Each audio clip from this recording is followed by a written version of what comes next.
shooting this shit. Totally good with that. Yeah, exactly. Like the ranty rant. Let me get my clapper out for you. Hold on a second, honey. Because that makes my shit happy. Oh, and it's a swear zone. It's a swear friendly zone.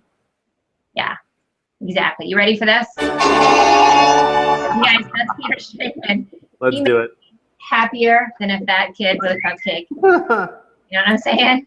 So, so Peter, so I'm Mia Voss, everybody. Welcome you guys. This is one of the first shows I've done since I ditched the Mia Connect Power Chat so I could take a hiatus. And then I'm watching Blog Pause on Friday. My good friend Denise Wakeman was there. And she's like, Peter Shankman's going to speak. I'm like, I know that name. I've heard of him. And then you get on stage. And it was all over but the shouting. I'm gonna toot your horn. Are you ready? I'm gonna do it again. That sounds awful. So then you get on stage, and so I'm walking around. It's Friday morning. I'm in Denver, getting my coffee, and you start talking, and I'm like, who's this guy? And I am like laughing my ass off, talking at the phone, talking to my Periscope, listening to you. And I was just down. First of all, because we're surrounded by millennials. I just turned 50 this year, so to hear somebody actually talk in these like social structures or talk as if who grew up in the 80s, right? Mm-hmm. It's kind of fun to actually have that kind of context. I mean, people grew up with John Hughes movies, right? Oh my God, story of my life. That's gonna be one of my questions, but I'm gonna ask it right now. What's your favorite John Hughes movie? Probably Say Anything. Really? That's a bold statement. John, wait a second. Did I just lie? Was Say Anything John Hughes? Yeah. Was Say Anything John Hughes? Say Anything John Hughes? No, I'm totally screwing it up. Say Anything. Oh, no, that's Christopher. No, that's Chris. No, my favorite John Hughes film is Adventures in Babysitting. No, that was Chris Columbus. What the fuck? All right, hang on. I know, I'm like, dude. Hang on. Stop. You know what? You made me believe it. I bought it for a second because it's you. Who was Say Anything? That is. Hold on. Cameron Crowe would Say Anything. Of course. No, I mean John Hughes. Cameron Crowe. Hughes is Planes, Trains, and Automobiles. Yes. So that Planes, Trains, and Automobiles and Ferris Bueller is probably my top two. Yeah. Pretty. Well, even Some Kind of Wonderful in '87 was pretty awesome. Ooh. Now that I'm looking, but yeah, I think anything after Some Kind of Wonderful. Well, She's Having a Baby, which was '88, was pretty awesome too with Kevin Bacon. Was that John Hughes too? Of course. Yeah. Any movie that takes place outside of Chicago, in a nice house, is usually John Hughes. Anything that's in a suburb of Chicago, you can pretty much, Dude, what about Weird Science? That's why I thought Adventures in Babysitting, but that was Chris Columbus. That was Chris Columbus. Say Anything was Cameron Crowe. I was actually living in New York at the time. I lived in New York from '88 to '95. That was fun. Yep. Sometimes you get very. I was in high school in '88. I graduated in '90. Yeah. And I went to school in Manhattan. So. Did you go to the city? I did. High School of Performing Arts. Did you move out and then move back, or have you just stayed in the city? I went to Boston for college, grad school in Santa Barbara, DC for 2 years working for AOL, and I moved back to New York. That's right, because you have your grad school story about photography. Under the guise of getting educated, you're just looking to... Oh, of course. Hey, let's walk around with the camera. Yeah, you're just looking to throw down any second. Hey, that's not stupid at all. Listen, what about Weird Science, though? Come on. I mean, I don't think I could watch Weird Science without saying every single Weird Science was a great film. Yeah, that one's Weird Science was a great film. And then what was the film? It wasn't John Hughes, but it was the one with not Heath Ledger. Who was? Oh, 10 Things I Hate About You. No, 10 Things I Hate About You was amazing. No, the other science film about the kid, or maybe it was Weird Science, where he goes to high school, he gets into a college program. What was the movie where the kid gets into college? That's Real Genius. Real Genius. That's what that wasn't Heath Ledger. Was it not Heath Ledger? That was no, it was Val Kilmer. That's right. Ledger. Back when the Val Kilmer was hot, and now he's just. Val Kilmer is one of those guys. I told you we were going to riff in general. Val Kilmer is one of those guys that I see that and I kind of think, when did they become Ted Kennedy head? You know what I'm saying? Like Vince Vaughn is the same thing. Like Vince Vaughn totally. in Swingers. Oh my God, he's banging hot back in that. And then all of a sudden, he's just all of a sudden like this giant, and I can't figure out. And Leonardo DiCaprio. Yeah, well, he's the dad bod. And by the way, that shit doesn't work. Because I have dad bod, and I don't have supermodels lining up to blow me. So there's definitely something going on. I've been lied to.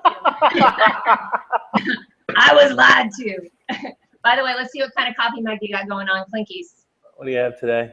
I have. Fourth be with you. That's my daughter's birthday. My daughter was born May 4th. She's in May the 4th. Be with you, baby. May the 4th, baby. Yep. Yeah, do that. You can't plan that. No, I got my water in a New York Post page 6 mug. All right, so tell me, because now you're so fancy and popular, tell me about the John Oliver thing. Yeah, I didn't know it was happening until my phone started blowing up around midnight of people texting me going, dude, I saw you on John Oliver.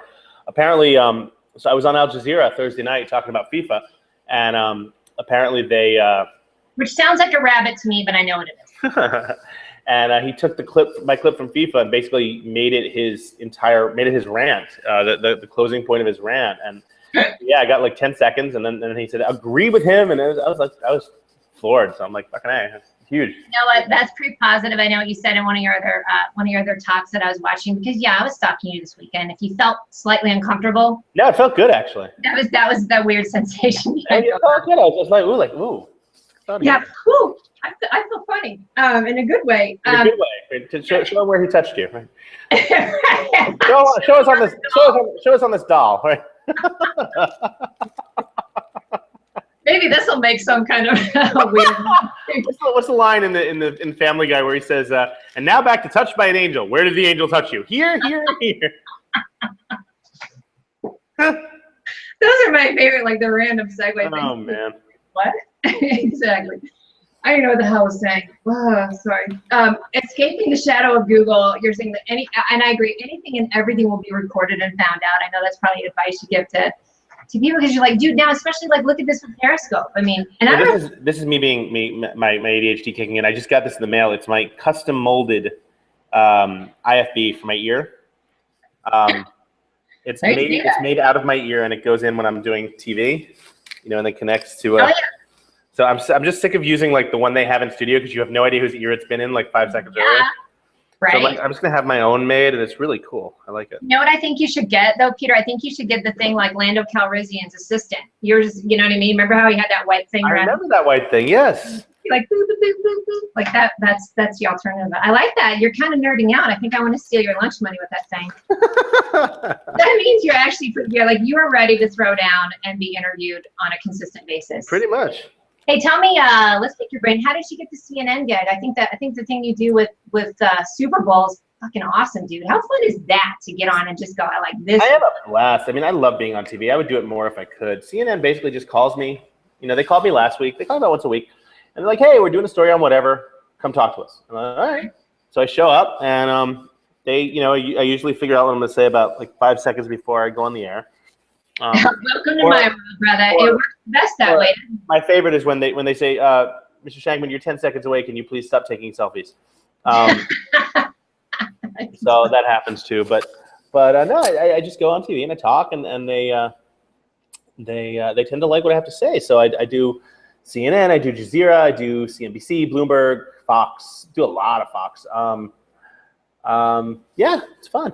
It is kind of fun. I think it's, what's fun is just to get discovered of like that you're being yourself. So you're being letting your freak flag fly, which is fun. So then what's fun about that, and I know from doing my show, because I mean, look at me, I got shit like a Mickey Mouse hand. I've got this. This is my other fun prop, because mom is a booze. Wine. I took this with me to Italy. I was in Italy for 3.5 weeks for my birthday, and literally packed this in and just walked around in vineyards, and they're like, what is wrong with her? Well, the funny thing is, I'm quickly starting to accept my my role as the guy who could just be shut up and paid off with alcohol. Like I was speaking. I spoke at a conference as a favor to someone. I spoke to their employees a couple weeks ago, and I come in the other day. There's this giant bottle you can see behind me of Patron Silver. Oh dear. Just sort of, hey, thanks so much for talking. I'm like, wow, this is nothing. Nothing good will come of this. This is great. So, it's just. Yeah, and I think it's now on the caveat that you actually film when alcohol is being consumed. It's funny. I will do. I will go. I've done some beer 30 conferences and things like that where I talk under alcohol, but normally it's just a lot more fun to get everyone else drunk. Oh my God, it is fun. Now, have you ever seen that show called Drunk History on? Drunk History is brilliant. Drunk History is a brilliant television show. I'm a big fan. I've never seen anything like it. I was actually picking up a friend at the hospital, and he was all hopped up in goofballs, so he doesn't remember it. But I'm sitting in that hospital like, are you kidding me? Because they have these crazy actors and actresses that somehow have agreed to like, yeah, I'll mouth the words to that. Hey, hold on. Oh, Bill Reed is saying hi to us. What's up, brother Bill? He's up here on that too. Yeah, I've decided that I'd say anything booze, alcohol. But now, are you following a lot of stuff on Periscope? Did you get a chance, or you're? I'll be honest. I've been following a little. I just got onto. I'm an Android person, so I just got onto Periscope like 10 seconds ago. Like last minute. Like 2 days ago, yeah. So not so much. I started using it during my speech at Blog Pause, but primarily I'm just like I'm not that into it yet. It's one of those things that I think would be brilliant. Had Google Glass not died, I would have totally used Google Glass with it. Yeah. Because it's one thing to just show the world what you're looking at through your eyes. It's nothing to be like, okay, I'm here, and So we'll see if it takes off. I mean, I can imagine it being fun. Like it's fun. Like next time I do TV, I'll set up Periscope to go live as I'm doing. Yeah, and can you see like what kind of nerd alert thing I got going on here? Yeah, seriously. Oh my God, you're worse than me. You know what? It's all like fun and games until Mia gets like, look at this thing. You need one of these. This thing scares all the boys. I'm just saying. Then I put this up so I could meerkat, and then on that. Whoa! Hey now, spoke too soon. Yours has a condom on it though. I was gonna say, I'm unlike you. I use protection, but if nothing else, you've made me want to have dinner with you more. So Yeah, you need one of those Walgreens clown noses on it. Well, every once in a while, because the ADD in me will just play with things. So I'll just be like, and my phone will ring or my assistant will go, "What the fuck are you doing?" Like nothing. Why? Can we give a shout out to Adam, by the way? He is just so Adam cute. is the shit, isn't he? Adam's pretty awesome. We love Adam. Well, you be careful, because. No, he's locked in. Is he? What do you think? I'm stupid? My last assistant stayed with me for 7 years. He's not going anywhere. Yeah, I know. I'm just talking a big game because I know you can tell.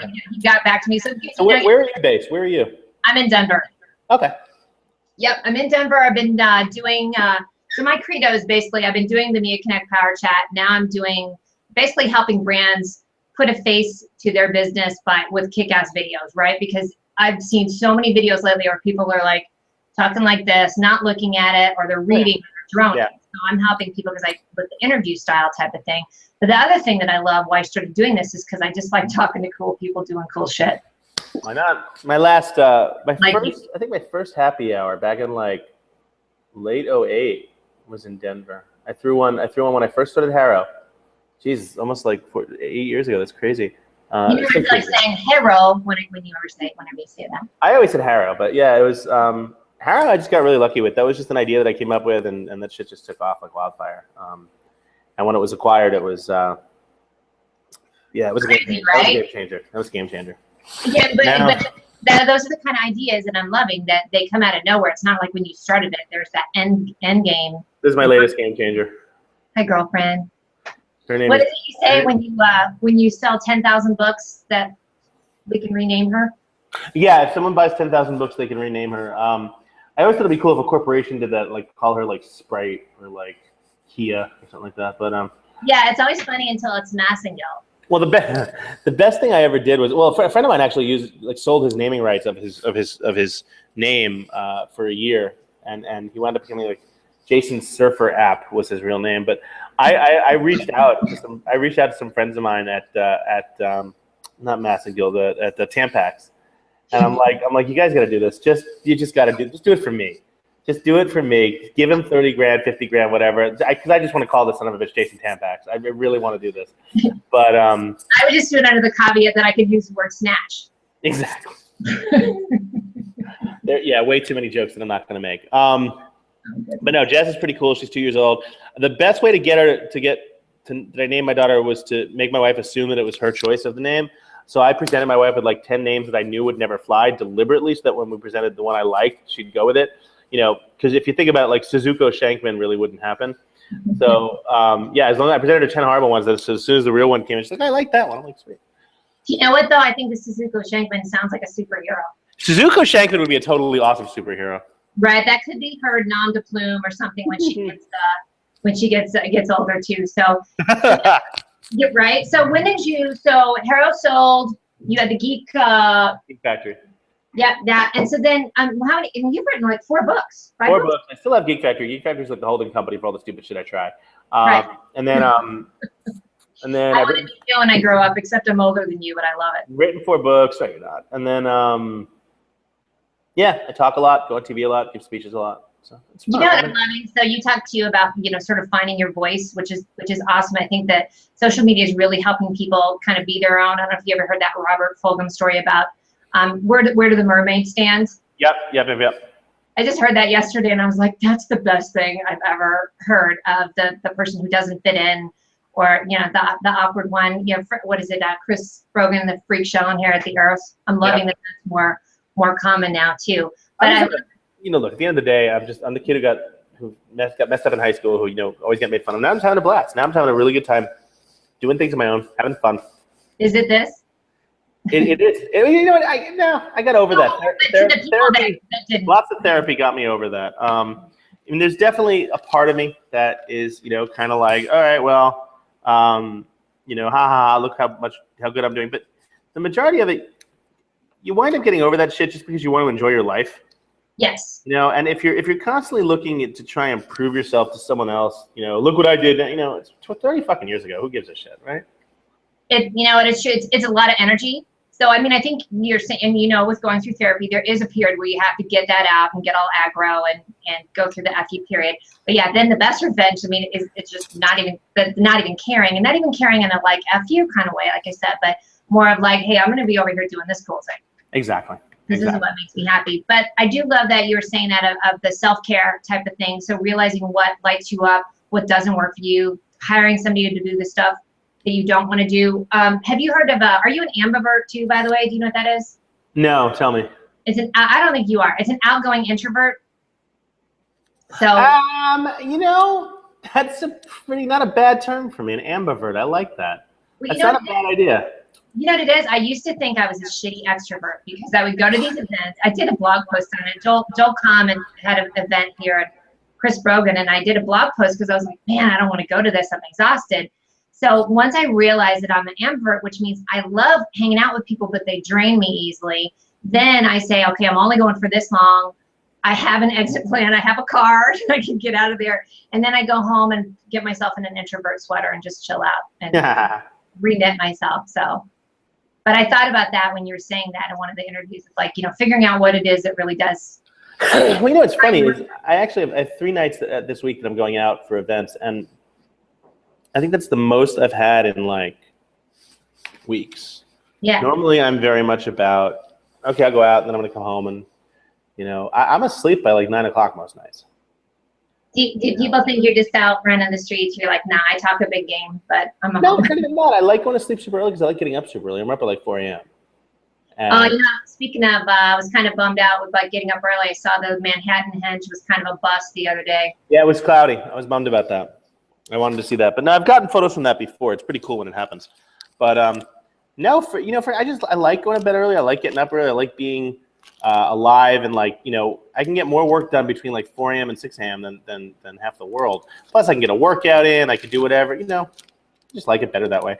I magic hour between like 5 and 7. That's magic time. Yeah, it really is. And I wish my gym in my building was open 24/7 because I'd totally be in there at 3 in the morning. But as it is, it opens at 5, and I'm usually bike riding by 5:30 in Central Park, and then sometimes during the middle of the day. Excuse me, in the middle of the day, I'll take a CrossFit class if I can. Nice. For me, it's just like everyone's doing enough time. Fuck it, you find the time if you want to work out. And look, if you want to work out, it says me and my 14 chins, but But you haven't seen the bottom half. That could be like. I'm in surprisingly decent shape for having 14 chins. But hell, I've completed a couple Ironmans, so there's that. You said that the other day. That's right. That is badass. So I think that at the end of the day, you make the time for what you want to do. I really buy that. Yeah, I do too. Well, and then that's the excuses thing. You see those kind of little things on Instagram and Pinterest all the time. All right, I want to ask you about this because I was reading your book this weekend, and then I'm thinking about the whole PR thing, the zombie loyalist. Listen, you had me at zombie, so just stop right there. Okay. Like that, I was laughing. I'm like, I'll read anything. But like you said, you think some people bought the book because they thought it was Probably. like, is right. Until they read it, they're like, this is awesome. But I have this, what did you say? You broke up there. Go ahead. Try again. Oh, sorry. No, but I was going to ask you this. This is something I've noticed. And I know we talk a lot about brands responding and things like that, but I've seen a lot of people who have a lot of big numbers, a lot of big, blogging numbers, Twitter numbers, followers, and they make a comment, and then all of a sudden the brands are responding to them, right? And they give them all this free shit. So for the normal person, because I love being a cheerleader, I tell people, go leave reviews on TripAdvisor, Google, Facebook. You like something, you go tell a bunch of people about it, just like what you're talking about. But I'm just curious, like, do you feel like that some people, I've noticed a lot of people on social media are posting, I complained or I did this, and Southwest and this hotel gave me all this. But how can those brands keep that up with the everyday person? Are they really going to pay attention if you only have like 500 followers on Twitter? Well, here's the interesting thing. So a couple of weeks ago, sorry, my office mate just walked in, grabbed something, and slammed the door on his way out, so he's pissed about something, whatever. So a couple of weeks ago, I tweeted out, I was flying to Chicago, and I'd forgotten my glasses, right? And I'm like, oh, crap, I'm an idiot. I'm just going to go blind, not be able to see anything during my speech. And I tweeted out to LensCrafters, hey, LensCrafters, can you guys, if I show up at one of your stores, can I get a replacement pair of glasses, ASAP? And they replied, yeah, come on in, come to this store. We'll meet you at this time. Okay. So I did it, and people, and I posted online, wow, really pleased. Thank you so much, LensCrafters. Really did a great job, blah, blah, blah. And people said, oh, they did that for you because you're Peter Shankman, and you have a huge audience. And I actually wound up writing a blog post about this. These people pissed me off. And my premise was basically, actually, if they're doing it for me and they're not doing it for the normal person, then they're even stupider than if they didn't do it at all. Because now, if they did it for me and not for the normal person, then it's like, oh, yeah, well, he got it because he's Peter Shankman. When it came to me, my steak was cold or whatever. So here's a chance where LensCrafters showed off that they're awesome, not only for me, but for everyone. And, you'd be an idiot not to do that for the normal person if you're going to do it for someone who's and I hate to use this term for me, celebrity. You're that guy? No, I'm not. But so you want to be able to do it for everyone. And so, just typical, haters going to hate jumping online, but you got to be smarter than that. Simply have to be. So I think it's a matter of brands balancing what their response is going to be and sort of having that equal response to, no matter if you're this guy or this guy. And I just was thinking about that the other day, and I think brands really need to be aware of that, of not, getting too like, oh my gosh, I got to do that, and setting the precedent that you are going to give a sweet to like every person that does that. So I think it's going to be a balance for brands for sure. All you need to do is just be a little bit better than crap. I love that. I was gonna quote you back to you, but you beat me to it. It's one of my favorites. All right, let's talk about rants. Give me some just random ass rants, whatever you're comfortable with, either in social media. My rant lately is I feel like everybody needs to stop pushing every Periscope that they think is interesting to me. It's gonna get on my nerves. That's mine. I think that one of my friends, a girl named Lauren O'Neill, she works for the CBC in Canada. Her Twitter handle is Lauren O'Nizzle, and which gives you some idea of how old she is, and or how young she is, I suppose. And she tweeted something earlier today about someone wrote an article about how we live in a society where everyone's so quick to judge. If you do something stupid on the internet, how it can get you fired, and blah, blah, blah. And you could tell this article was totally written by a millennial who was just like, oh, we should be allowed to be stupid, and I just, it irked me. I'm like, you know what? Yeah, when I grew up in the 80s, we didn't have cameras everywhere, and I did some really stupid shit in New York City in high school that I probably would be in jail for today. But you know what? I got away with it, and because there weren't cameras. And now there are cameras, so shut the fuck up and deal with it. Don't be stupid in public. And it's that simple. You want to be stupid? Take 7 of your friends, rent a room somewhere, leave all your cell phones outside, do whatever the fuck you want, snort whatever the hell you want, have a blast. But don't put it online. Yeah. And if you're going to live in this world today, you have to assume that when you're at the club, wherever the hell you are, someone has a video recorder, and it's no one's fault. Excuse me, it's no one's fault but yours if your brand is not perceived the way you want it to be. You got to manage your brand. I had this happen to me in Denver once. There's some website, and it basically is where disgruntled people post shit about other people that they don't like, usually about women. This chick's a hoe, whatever. And I ended up being, it wasn't me, but some friends of mine, they ended up being, you know, photographed along with this other woman. And it was on there. And ever since then, I was like, dude, don't ever stand next to me in a picture. You know, it's kind of a suspect behavior. Not that she deserved that at all, but I just thought that was a weird example of it. I was like, and you just don't know, you know, yeah, you got to manage your brand, but you're right. And stop whining. And I will say, I do feel very lucky of being in high school in the 80s because, you know, there's only still photos. I'll take it a step further. You know, remember when all those nude photos ran last summer when all the what have they called it? Oh, the fappening? Yeah. Yeah. So I said, you know, well, why didn't these people take better care of their passwords? Oh, well, what would happen if it happened to you? And I'm like, well, first of all, it wouldn't. Look at me. There's no one, you know, people would pay money not to see photos of me naked. But more importantly, the concept of, you know, I'm not going to be seen naked, but I guarantee you everything I have, everything that's on my computer, everything that's on my phone is not only double password protected, but it's then authenticated, double authenticated. You know, if you're going to use the name of your dog as your password and you're a public figure, I'm going to find out the name of your dog just because I can. So I'm not blaming. You're going to Instagram your dog. So I'm not blaming the victim. What I am saying though is, if you want to post shit, be smarter. Well, and you know what I love, the phrase for that is be your own steward of your own stuff. Love that. Be the steward of your password, of who you hang out with, what you're doing. Yeah, it kind of sucks, but you know the flip side of that is that you can be instantly. You know, you can do something, you're going to get on John Oliver, you can do all that, but you have to be your own steward of it too. So I think that is a little bit of a millennial thing. So I agree. But I have a feeling we annoyed the crap out of people when we were in our, you know, teens and 20s and 80s. I believe it. Yeah, like people that are our parents' age too. So, all right, so what's next for you? Your book came out in January. What are you doing? What are you going to do now? What am I doing? I'm doing a lot of speaking, a lot of consulting, a lot of what the hell else am I doing? I don't even know. A lot of speaking, a lot of consulting, a lot of writing, a lot of TV. I'm just having a good time. You know, I don't know what's next, but I'm having fun for now, and trying to play with my daughter whenever she lets me. On the road constantly, living on a plane, which I love. And you know, I love it you said that. You're just having fun. And I think this is one of the best things I think that have come out with the downturn of the economy and then everybody reinventing is it really is not, and especially when I grew up, it was never like work smarter, not harder, even sounded lazy, right?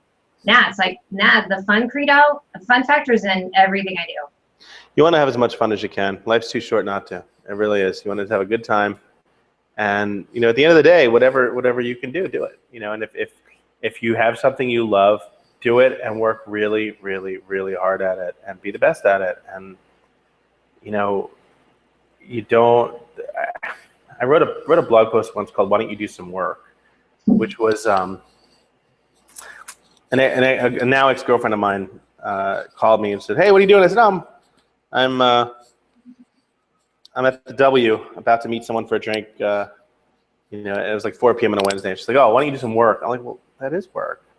You know, that just because you're sitting at a cubicle and you don't get to do this doesn't mean I'm not working 3 times as hard as you. So don't say, "Why don't you do some work?" Call it what it is. How come you get to have this life and I don't? You know, and anyone can have this life. Just work your ass off. A thinly veiled haterade. Yeah. It kind of is. And I think that does happen a lot, especially with people, you know, who are doing online things. They don't get it, and then there is kind of a dog shaming, as I like to say. Like, don't dog shame me into that too. Yeah, put that on. Come on, do it. All right. Have you ever watched Behind the Actors Studio? Yeah, of course. Okay, so I'm stealing from James Lipton, and he can just meet me by the back 5 racks at 3 o'clock because I don't care. Seriously, I like asking you a couple questions. Are you ready? Go. New question. Paper or plastic? Paper. Nice, because you're environmentally clean. Over or under? Under. Because? Because under, when the cat paws at it, it won't go everywhere. I knew it had to be about the cat. Oh, cat name, by the way. What's My the cat's name is NASA. Your cat's an asshole? No, my cat's my cat's name is NASA, like the space station. My cat is an asshole too, but that's not what I was saying. He's very, very, very proud of it. All right, now I'm totally stealing. Favorite swear word? Douche. That's a swear word?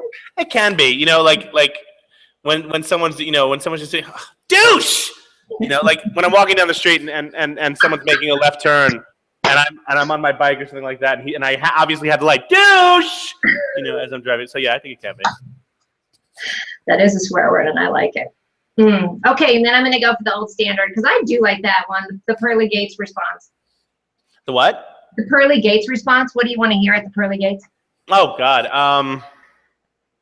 It's a good one, right? That is a good one. I mean, there's obviously the easy answer is, oh, my bad, I meant Adam Shankman. But you know, just you know, I think the best answer. There was an episode of American Dad where all the kids died, and they went up to heaven, and they said, "How do you know?" They said, "Oh, everyone gets their own personal heaven." And the kid walks into his personal heaven, and he said, "How does he know this is mine?" And a unicorn flew by and pooped out Limburger cheeseburgers for him, and he's like, "Yep, this is my heaven," you know. And so I think that the end of the pearly gate, you know, the pearly gates response would just be, "You've done okay. Welcome. Come on in." You know, I think would be a good one for you is now it's a party. Or all the skydiving you want.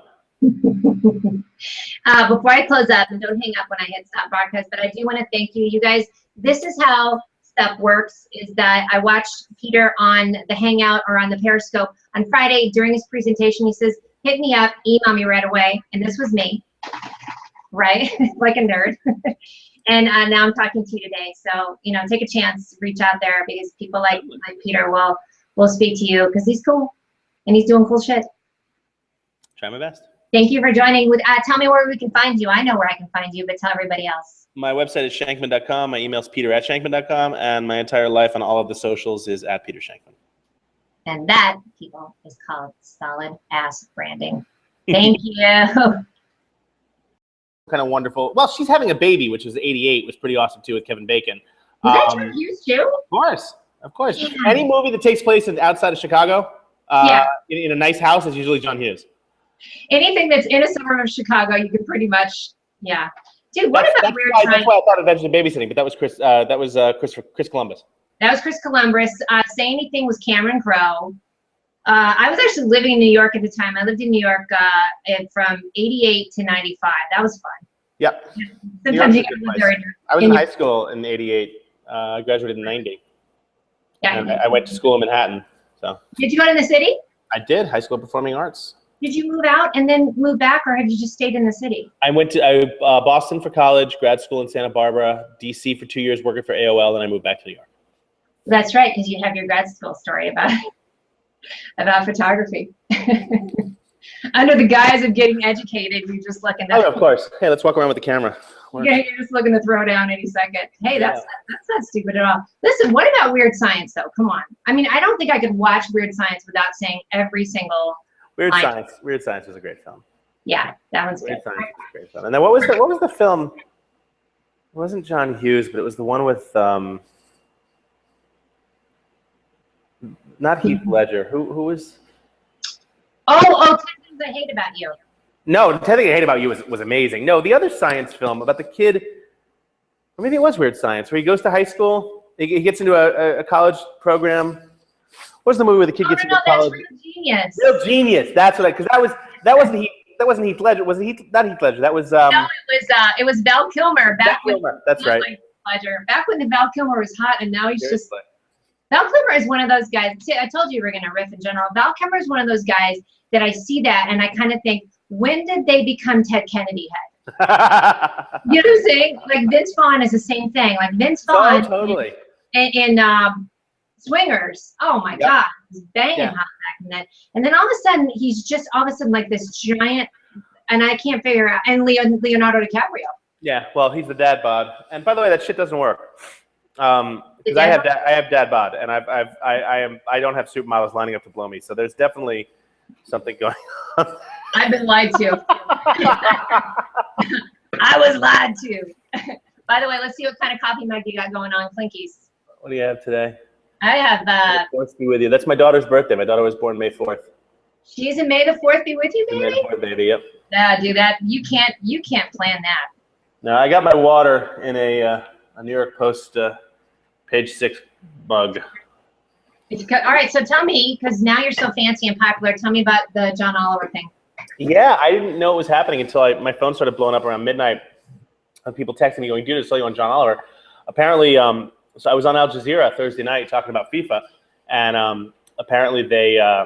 Which sounds like a rabbit to me, but I know what it is.